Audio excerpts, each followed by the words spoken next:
Assalamualaikum warahmatullahi wabarakatuh. Selamat pagi anandaku semua ya.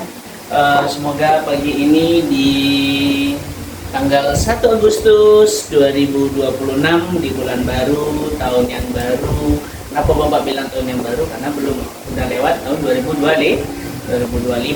Nah, pada tahun sekarang pada 1 Agustus ya, tidak terasa waktu kita berjalan begitu cepat, sehingga nanti hanya beberapa bulan kita belajar ke depan sampai bulan November paling sekitar 4 bulan ya kan. Habis itu kita langsung ujian semester ya. Nah, anak-anakku semua, anak-anak Bapak di rumah dimanapun berada, di pondok dan sebagainya, semoga anak-anak semua dalam keadaan sehat ya, sehat walafiat, lancar segala aktivitasnya ya, tidak ada hambatan apapun. Nah, pada pagi hari ini kita belajar PPKN ya, kelas 5 ya, kelas 5 paket A. Nah, belajar PPKN pada hari ini yaitu materi kita, materi modul 1 atau unit 1.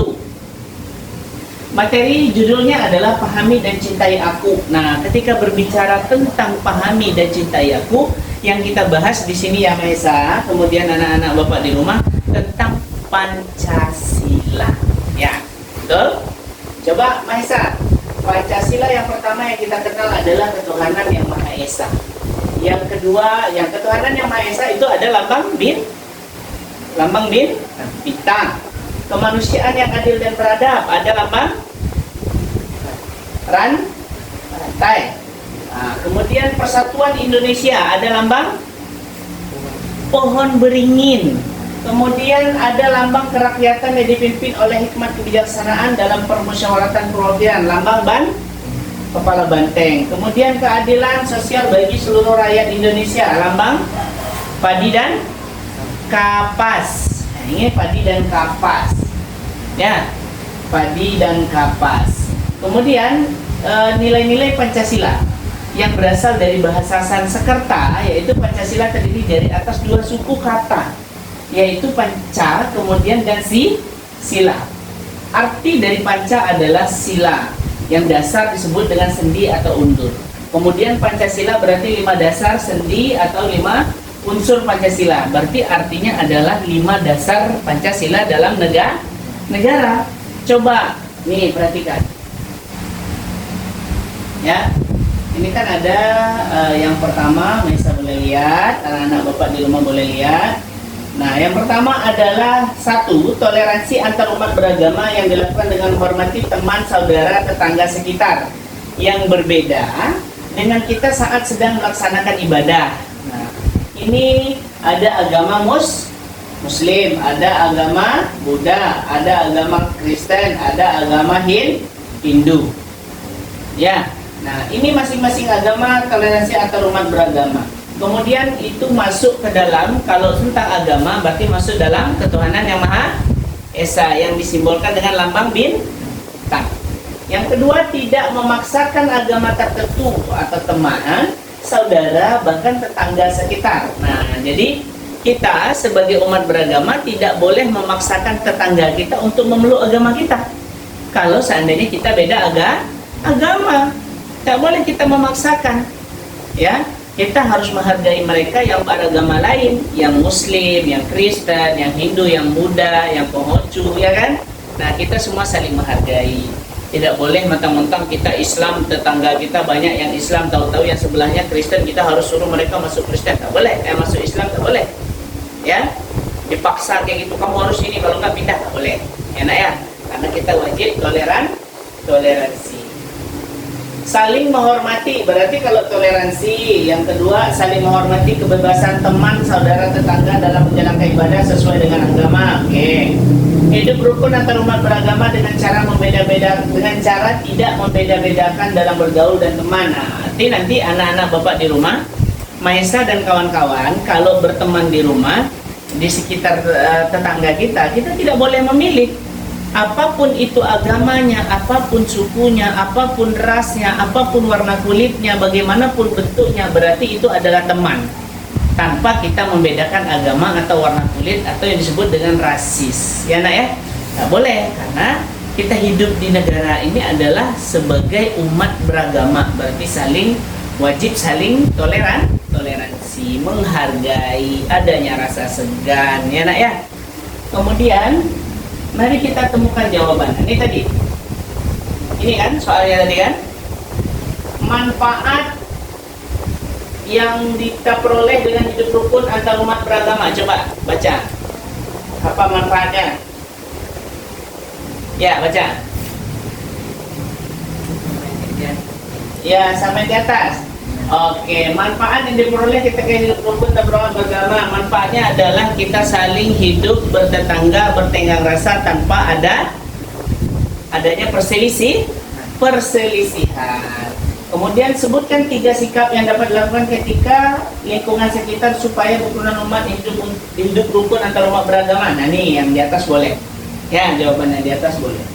Kemudian yang kedua, nilai-nilai yang terkandung dalam sila kemanusiaan yang adil dan beradab. Nah, ini yang adil dan beradab nih. Apa itu? Rela berkorban demi kepentingan negara, cara mematuhi peraturan yang telah disepakati bersama dalam kehidupan bermasyarakat. Kemudian cinta tanah air dan bangsa dengan cara menjaga lingkungan sekitar, tidak merusak maupun mencoret-coret tembok yang terdapat di sekitar kita. Contoh, Maesa nanti ada main di sekitar perumahannya. Nah, di jalan keluarnya ada tembok yang mulus, pagar, ya kan, untuk menahan tanah atau tebing. Maesa tak boleh mencoret-coret. Nah, anak-anak bapak di rumah juga seperti itu, ya.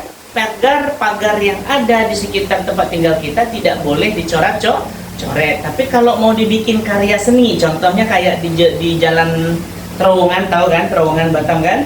Nah, kita mau percantik di sana, mau lukis semacam apa gitu, tapi ciri khasnya sesuai dengan daerah Batam, nah nggak masalah. Berarti itu yang namanya karya seni. Kalau dicoret-coret yang tidak-tidak, itu tidak boleh. Enak ya? Kemudian, bangga sebagai bangsa Indonesia dengan cara menggunakan barang buatan dalam negeri. Nah, kita sebagai anak negeri, anak negara, kita dulu yang menunjukkan kepada orang lain bahwasanya kita mencintai produk dalam negeri tanpa mencintai produk luar negeri dulu. Apa itu contohnya? Contohnya sepatu misalnya. Sepatu ada buatan Indonesia. Nah, kita harus mempromosikan produk-produk kita yang memakai duluan. Ini enggak, kita sebagai anak bangsa justru kita memakai barang orang luar. Contohnya sepatunya dari Jepang karena kualitasnya bagus, ya kan? Sepatunya dari Taiwan atau dari Vietnam kualitasnya bagus, padahal sepatu negara kita juga bagus-bagus. Cuman kadang-kadang negara kita ini sudah diberikan kesempatan tapi tidak menjaga kualitas. Nah, harusnya kan mereka menjaga kualitas kan? Ya. Lanjut, menempatkan persatuan dan kesatuan di atas kepentingan kelompok. Ya, berarti negara duluan, ya. Kemudian 3, nilai-nilai yang terkandung dalam sila persatuan Indonesia. Ini dia. Dalam persatuan Indonesia itu ada 4. Setiap warga negara mempunyai kedudukan hak dan kewajiban yang sama di mata negara. Contoh hak itu apa, nak? Hak kamu adalah hak untuk hidup, hak kamu untuk menghirup udara. Nah, itu hak. Tapi kewajiban sebagai warga negara apa? Membayar pajak, taat pajak, ya kan? Itu salah satu bentuk kewajiban yang wajib kita patuhi. Tidak memaksakan kehendak pada orang lain. Nah, tidak boleh. Menghormati dan menjunjung tinggi setiap hasil keputusan musyawarah dengan cara melaksanakan kesepakatan yang diputuskan secara bersama. Berarti mengedepankan musyawarah tanpa ada perdebatan atau perselisihan. Mengutamakan musyawarah dalam pengambilan keputusan. Contoh, warga itu mendapati ada anak-anak yang maling misalnya. Nah, kita tidak boleh main hakim sendiri. Bawakan dia di tempat di tempat tertentu, nanti warga-warga sama Pak RT, Pak RW mereka berkumpul musyawarah bagaimana anak ini. Apakah diamuk massa? Ya, biar nggak diamuk massa, berarti mereka harus musyawarah dan mufakat untuk mencari keputusan. Apakah dikasih ke orang tuanya saja atau kita laporkan ke polisi biar dia dipenjara, kan ada solusi. Enak ya? Nah, itu yang sila ketiga. Sila keempat yang terkandung di dalam sila keempat apa? Terkandung dalam sila keempat. Keempat, kebijaksanaan musyawarah otoriter. Oke, ini yang keempat.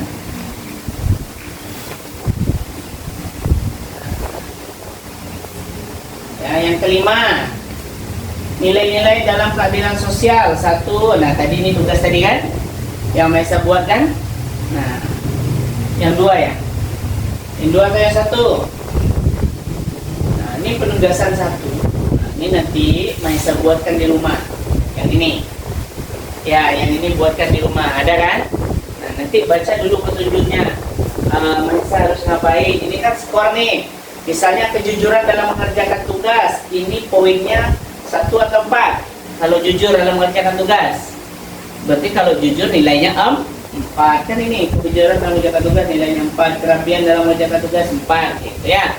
Jadi 4 ini nilai tertinggi. Paham Maisa? Nah, anak-anak Bapak di rumah juga kerjakan tugas 1. Ini poinnya ya, yang harus kalian kerjakan. Format penilaiannya ada nih, baca dulu baru dikerjakan ya. Nah, baca-baca dulu baru dikerjakan. Kalau belum dibaca jangan dikerjakan. Pahami dulu apa perintahnya, pahami dulu apa yang harus dikerjakan ya. Ini dia. Maisa tinggal checklist saja ya. Mau di nomor 4, mau di nomor 2, tapi kalau nilainya bagus ya berarti 4 ya kan. Contohnya Maisa rajin membersihkan rumah, berarti nilainya 4. Nah, itu contoh ya. Oke, anak-anak Bapak di rumah semuanya kelas 5, mungkin pertemuan kita cukup sampai di sini dulu untuk modul 1 ya. Next minggu depan modul 2. Lebih kurangnya Bapak mohon maaf. Bapak tutup, wabillahi taufiq wal hidayah. Assalamualaikum warahmatullahi wabarakatuh. See you next time.